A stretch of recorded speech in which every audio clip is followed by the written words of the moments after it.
চোখে কম দেখলেও দুর্দান্ত স্কেটিং করে তাক লাগালেন। গ্রামের মেঠোপথ থেকে শুরু করে পিচ ঢালা সড়কে স্কেটিং করে শোরগোল ফেললেন তারা।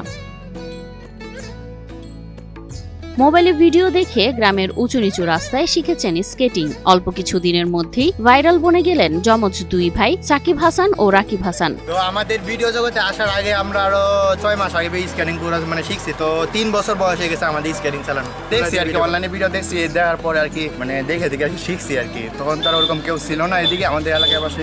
একসময় স্কেটিং ছিল তাদের প্রাণের স্পন্দন। নিজেদের মতো করে তৈরি করেছিল তারা এক আলাদা দুনিয়া। জন্মের পরপরই বাবাকে হারিয়ে মা ও দাদা দাদির স্নেহে বড় হয়েছে তারা। জন্মগতভাবে দৃষ্টিশক্তি দুর্বল হওয়ায় পড়াশোনায় বেশি দূর যেতে পারেনি, কিন্তু হাল ছাড়েননি। নিজের সক্ষমতা দিয়ে গড়ে তুলেছিল এক অনন্য দক্ষতা স্কেটিং। চোখের একটু প্রবলেম আছে, ওটা জন্ম থেকে ছিল। আমাদের দুনো বাইরে একই রকম সমস্যা। তো এরকম সমস্যা ছোট থেকে যখন যেরকম ছিল এখন এরকমই আছে। আল্লাহর মতো কোনো প্রবলেম তেমন হয় নাই, কিন্তু সমস্যা আছে আমাদের। পড়াশোনা করতে পারছে না, জানি চোখে যে প্রবলেমটা, এই জন্য। তো মূলত আমরা ভিডিওটা সবাই ভিডিও করে অনেকে শুনছি যে আই করে ভিডিও করে। তো আমরা ভাবলাম যেহেতু আমরা কোনো কিছু করতে পারবো না, তাহলে ভিডিওতে আসি। তাই আমরা ভিডিওতে আসলাম আপনাদের সামনে। মাত্র 1 বছরের চেষ্টায় তারা হয়ে ওঠে দক্ষ স্কেটার। গ্রামের মেঠোপথ থেকে শুরু করে পিচ ঢালা সড়কে তারা ভিডিও বানাতে থাকে, যা একসময় সোশ্যাল মিডিয়ায় ভাইরাল হয়। মানুষ তাদের চিনতে শুরু করে। দুই ভাইয়ের সাথে করে যখন স্কেটিং করি একই রকম, আবার এক কাপড় পরে যখন স্কেটিং করি তখন আরো বেশি আনকমন মনে হয়। সবাই অনেক ভালো লাগে। আর আমার আমাদের দুই ভাইয়ের ভালোবাসা দেখে আরো সবাই অনেকটা মুগ্ধ হয়ে যায়। কিন্তু এক মুহূর্তের ভুলে সেই ছুটে চলা জীবন আজ থমকে গেছে। 2 বছরের কষ্টে গড়ে তোলা তাদের পেজটি বন্ধ করেছে সোশ্যাল মিডিয়া কর্তৃপক্ষ। 13.5 লক্ষ ফলোয়ার ছিল আমাদের পেজে। ইউটিউব চ্যানেল ছিল, আর টিকটকে আছে 1 মিলিয়নের মতো। আবার ইউটিউবে 2টা চ্যানেল ছিল, একটা 5 লাখ সাবস্ক্রাইবার আর একটা ছিল 3 লাখ প্লাস। তো এগুলো মূলত আমারই ছিল, কারণ আমি 2 বছর ধরে আমি ভিডিও করি, কিন্তু মোটামুটি ভিডিও ভাইরাল হইতেছে আমার 1 বছর ধরে।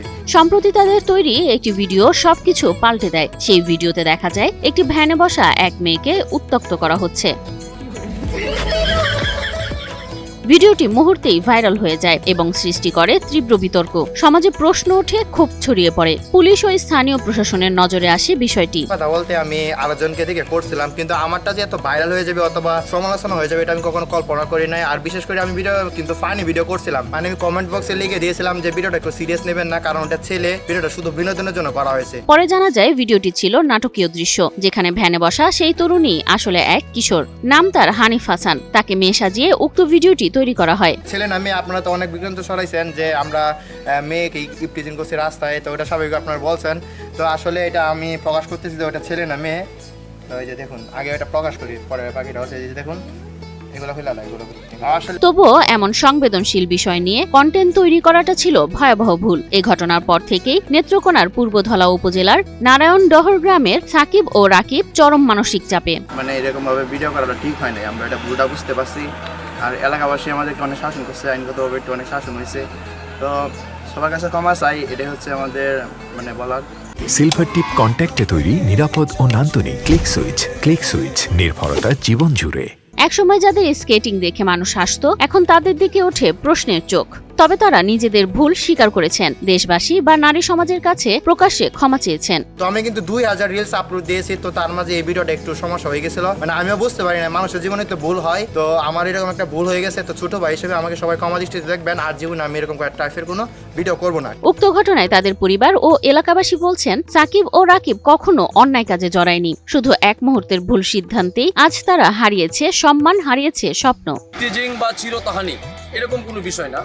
যখন এই বিষয়টা আমরা সোশ্যাল মিডিয়া বা আমরা নিজেরাও দেখতে পাই, তখনই আমরা ছুটে আসি। ছুটে এসে আমরা তৎক্ষণিক এই বিষয়টা নিয়ে আমরা পদক্ষেপ নেই এবং পোলাপানকে যতটুকু এই শাসন বা যতটুকু করার ততটুকু করি।